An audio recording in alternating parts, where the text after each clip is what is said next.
Welcome to Commerce Classes.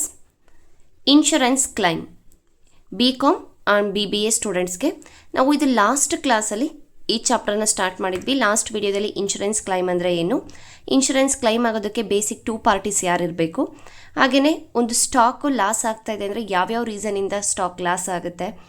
Insurance ಕ್ಲೈಮಲ್ಲಿ 2 types ಬರುತ್ತೆ, claim for loss of stock and claims for loss of profit.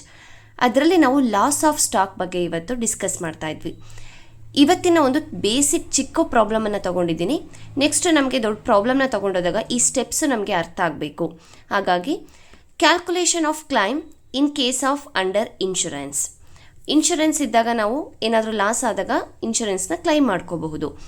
ಯಾವಾಗ loss ಆಗುತ್ತೆ, for example ಒಂದು fire ಬಿದ್ದು ಇದು ನಮ್ಮ ಹತ್ರ ಇದ್ದಿದ್ದ ಸ್ಟಾಕ್ ಎಲ್ಲ ಏನಾಗಿದೆ, ಡೆಸ್ಟ್ರಾಯ್ಡ್ ಆಗಿದೆ. ಆಗ ನಾವು ಇನ್ಶೂರೆನ್ಸನ್ನು ಕ್ಲೈಮ್ ಮಾಡ್ಬೋದು. ಫುಲ್ಲಿ ಡೆಸ್ಟ್ರಾಯ್ಡ್ ಆಗಿರ್ಬೋದು ಅಥವಾ ಪಾರ್ಷಿಯಲಿ ಡೆಸ್ಟ್ರಾಯ್ಡ್ ಆಗಿರ್ಬೋದು. ಇಲ್ಲಿ ನೋಡೋಣ, ನಾವು ಏನೇನು ಇನ್ಫಾರ್ಮೇಷನ್ ಕೊಟ್ಟಿದ್ದಾರೆ, ಯಾವ ಮೆಥಡನ್ನು ಯೂಸ್ ಮಾಡೋದು ಕೇಳಿದ್ದಾರೆ ಅಂತ ನೋಡ್ತಾ ಹೋಗೋಣ.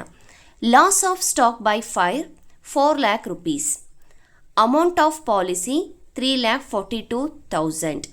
Total value of stock destroyed 4,56,000. ಅಂದರೆ ಇಲ್ಲಿ ಏನಿದೆ, ಒಂದು ಸ್ಟಾಕು ಫೈರ್ ಬಿದ್ದು ಡೆಸ್ಟ್ರಾಯ್ಡ್ ಆಗಿದೆ. ಆ ದಿನ ನಮ್ಮ ಹತ್ರ ಟೋಟಲ್ ಸ್ಟಾಕ್ ಎಷ್ಟಿತ್ತು, 4,56,000 rupees ಅಷ್ಟು ಸ್ಟಾಕ್ ಇತ್ತು.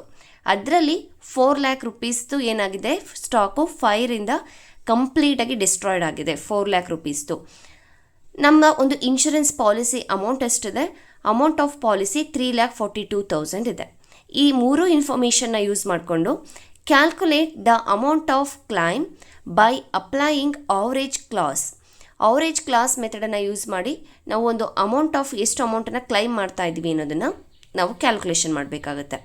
Solution: value of insurance policy divided by value of stock on the date of fire into value of stock destroyed. ಇದನ್ನು ಇಲ್ಲಿ ಬೇಕಾದರೂ ಕೂಡ ಬರಿಬಹುದು. ಓಕೆ, ಅಂದರೆ ಇನ್ಶೂರೆನ್ಸ್ದು ವ್ಯಾಲ್ಯೂ, ಒಂದು ಪಾಲಿಸಿ ಎಷ್ಟಿದೆ, ಟೋಟಲ್ ಸ್ಟಾಕ್ ಎಷ್ಟಿತ್ತು ಆ ಒಂದು ಫೈರ್ ಆಗೋ ದಿನ, ಹಾಗೆ ಎಷ್ಟು ಸ್ಟಾಕು ಡೆಸ್ಟ್ರಾಯ್ಡ್ ಆಗಿದೆ, ಈ 3 ಇನ್ಫಾರ್ಮೇಷನ್ ಇಲ್ಲಿ ಕೊಟ್ಟಿದ್ದಾರೆ. ವ್ಯಾಲ್ಯೂ ಆಫ್ ಇನ್ಶೂರೆನ್ಸ್ ಪಾಲಿಸಿ ಎಷ್ಟಿತ್ತು, 3,42,000 rupees ಇಷ್ಟು.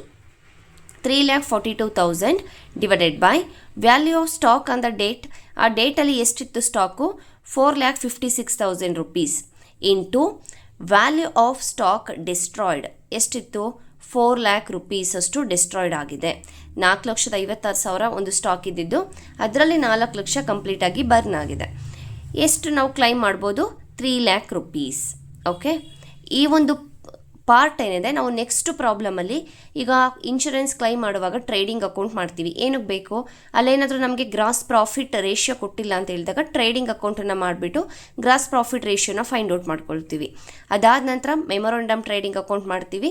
ಅಲ್ಲಿ ನಾವು ಅವರೇಜ್ ಕ್ಲಾಸ್ ಬಳಸಬೇಕಾ ಬೇಡವಾ ಅಂತ ನೆಕ್ಸ್ಟ್ ವಿಡಿಯೋದಲ್ಲಿ ನಾವು ಏನು ಒಂದು ಅಡ್ಜಸ್ಟ್ಮೆಂಟ್ ಕೊಟ್ಟಿರ್ತಾರೆ ಅದರ ಬೇಸ್ ಮೇಲೆ ಡಿಪೆಂಡ್ ಆಗಿರುತ್ತೆ. ನೆಕ್ಸ್ಟ್ ಕ್ಲಾಸಲ್ಲಿ ನಾವು ಅದನ್ನು ಡಿಸ್ಕಸ್ ಮಾಡೋಣ. Thank you.